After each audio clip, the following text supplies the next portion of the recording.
ගොඩක් ආදරෙන් පිළිගන්නවා තමයි මම YouTube channel එකට. ඉතින් උදේට කන්න පුළුවන් හරිම රසවත් ඒ වගේම හරිම පෝෂණීය කුරක්කන් තලප එකක් හදාගන්න විදිය තමයි කියලා දෙන්නේ. මෙතන තියෙන්නේ එනසාල් කුඩු කරලා අරගෙන බටර් මේස හැන්දක් සහ ලුණු. ඒ වගේම සීනි තියෙනවා. සීනි ග්‍රෑම් 150ක් වගේ තියෙනවා. කුරක්කම් පිටි තියෙනවා කෝප්පයක්. ඒ කියන්නේ පීරිසි කෝප්පයක්. ග්‍රෑම් වලින් ගත්තොත් 120ක් වගේ. උකු පොල් කිරි අවශ්‍ය වෙනවා මිලිලීටර් 500ක්.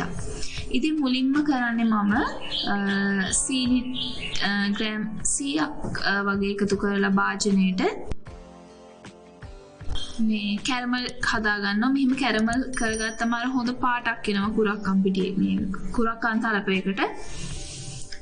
සීනි ටික මේ විදිහට කැරමල් වුණාට පස්සේ කියන්නේ මධ්‍යම ගින්දරේ වගේ තියලා කැරමල් එක හදා ගන්න. ඒක මේ විදිහට හොඳට දිය වුණාට පස්සේ නටන උණු වතුර එකතු කරන්න. එල් වතුර එකතු කරොත් තමයි සීනි එක ගල් වෙන්නේ. එක ගුලියකට වගේ හැදෙනවා. ඒ නිසා නටන උණු වතුර ටිකක් දාගන්න මේස හැඳ දෙකක් විතර. ඊට පස්සේ ඒක ලිපෙන් ඉවතට ගන්න. ඉවතට අරගෙන ටිකක් නිවුණාට පස්සේ මම එකතු කරගන්නවා උකු පොල් කිරි මිලිලීටර් 500. හොඳ ලොකු පොල් බෑයක පොල් තමයි අරගෙන තියෙන්නේ. බ්ලෙන්ඩ් කරලා අරගෙන තියෙන්නේ. ඊට පස්සේ එකතු කරගන්නවා සම්පූර්ණයෙන්ම කුරක්කම් පිටි තමයි අද පාවිච්චි කරේ මම. හාල් පිටි දාන්නේ නැහැ. කුරක්කම් පිටි කෝප්පෙත් මේකට එකතු කරලා හොඳට කලවම් කරගන්න ඕන. මේක අර කැට ගතිය නැති වෙනකම්. ඊළඟට බටර් මේස හැන්ද එකතු කරනවා. කරදමුංගු කුඩු එකතු කරගන්නවා. ලුණු මෙතන තියෙනවා තේ හැඳි භාගයක් වගේ. ඒ වගේ රස අනුව ලුණු දාගන්න. මේ ටික එකතු කරලා හොඳට කලවම් කරගන්න.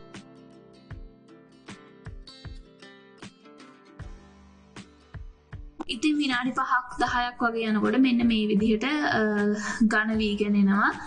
ලිපේ ගින්දර අඩුවෙන් තියාගෙන කරන්න මේක. ඊට පස්සේ විනාඩි 15ක් යන්නෙත් නැහැ. විනාඩි 10ක් 12ක් වගේ යනකොට අපිට පුළුවන් මෙන්න මේ විදිහට ගුලියක් වගේ එකට හැදුනම මේක ලිපෙන් ඉවතට ගන්න.